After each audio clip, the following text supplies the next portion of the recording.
Jumpa kembali dalam channel tumbuhbesar.com. Kali ini kita akan membahas mengenai penggunaan goalseek di dalam Excel. Nah, misalnya di sini saya sudah ada analisa harga dan biaya. Misalnya kita ingin tahu kalau saya ingin labanya 7 juta rupiah, berapa harga jual yang harus saya tetapkan dengan asumsi variabel lainnya sama. Nah, untuk mengetahui hal itu, kita bisa menggunakan goalseek. Nah, untuk penjelasannya sebelum kita membahas di sini, saya akan membahas mengenai goalseek di nilai. Nah, di sini misalnya waktu kuliah kita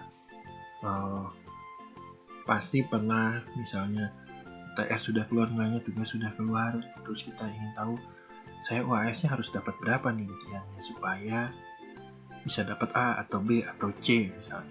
Nah, di sini kita bisa cari, misalnya kita lihat tugasnya saya 50, UTS-nya nilainya 60, bobotnya tugas 30%, UTS 30%, UAS 40%. Nah, untuk nilai akhirnya rumusnya itu kan bobot kalikan nilai tambah bobot tugas kali nilai tugas tambah bobot UTS kali nilai UTS tambah bobot UAS kali nilai UAS.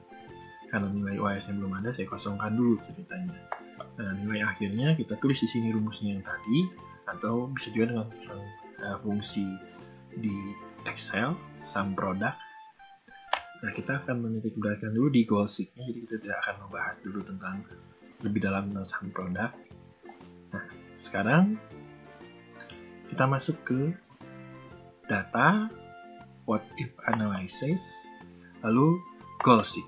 Di sini kita lihat, saya dekatkan dulu selnya yang kita mau set, tentukan nilai akhir itu yang mana. Di sini C6, lalu nilainya itu mau jadi berapa. Misalnya saya pengen nilai akhirnya, kalau untuk mendapatkan nilai A itu kan biasanya 80 paling kecilnya. Saya set 80 dengan merubah sel nilai UAS ini. Berarti berapa UAS-nya yang saya harus dapatkan. Oke. Nah, untuk mendapatkan nilai 80, saya UAS-nya harus 117. Kalau nilai tugasnya dan UTS-nya seperti ini, tidak mungkin ya, karena maksimal 100. Kita coba lagi. Wah, A sudah tidak mungkin nih. Kalau untuk dapat B, set selnya C6, nilainya misalnya 70. Untuk dapat B, minimal 70. Dengan merubah sel C5. Oke, kita coba. Jadi kita harus dapat 92,5. Kalau saya mau dapat nilai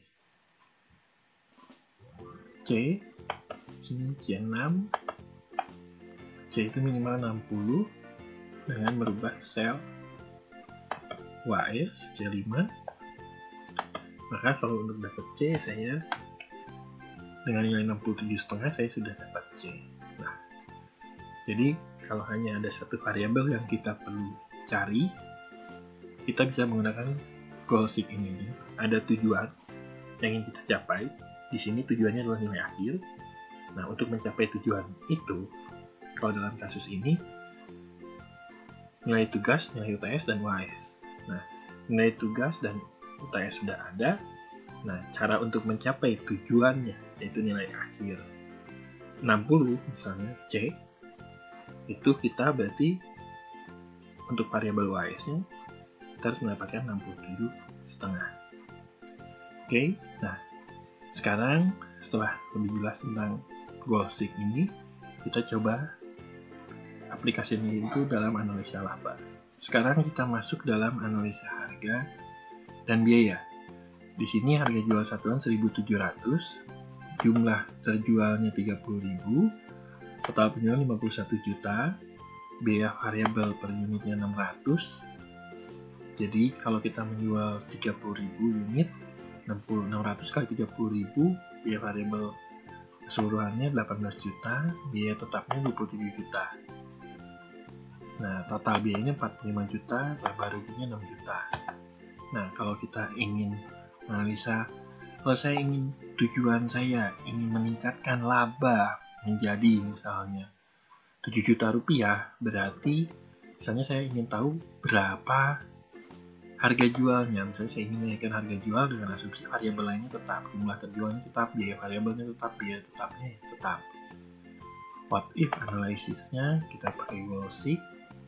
Nah, selnya di sini yang saya ingin tetapkan tujuan di laba atau rugi, berarti di C10 saya geser dulu saja ini. Nah, terus lagi laba ruginya C10, nilainya saya ingin set menjadi 7 juta labanya.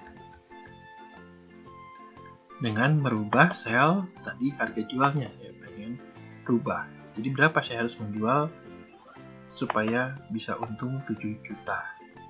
Nah, di sini berarti 1.733. Oke. Nah, sekarang misalnya saya kembalikan lagi Ctrl Z. Nah, hanya dengan menaikkan Rp33 saya bisa peroleh keuntungan 6 juta. 1 juta rupiah, naik 1 juta rupiah. Nah, misalnya saya tidak ingin menaikkan harga produk, saya ingin meningkatkan jumlah terjualnya. Di sini berarti saya masukkan laba yang ingin saya capai. Misalnya saya pengen 10 juta sekarang. Dengan merubah sel jumlah terjualnya. Oh, berarti saya harus menjual 33.636. Nah, kita bisa ganti salah satu variabel di sini untuk mencapai tujuan yang kita inginkan. Nah, jadi dengan adanya Goalseek ini memudahkan kita dalam menganalisa seandainya saya ingin tujuan saya untungnya itu 7 juta, berapa yang harus saya jual, berapa harganya, misalnya harus saya naikkan. Nah, tapi untuk Goalseek itu hanya bisa digunakan untuk mencari satu variabel saja. Oke, demikianlah untuk video kali ini. Mudah-mudahan bermanfaat. Bisa tolong bantu di subscribe dan nantikan video-video kami berikutnya. Terima kasih.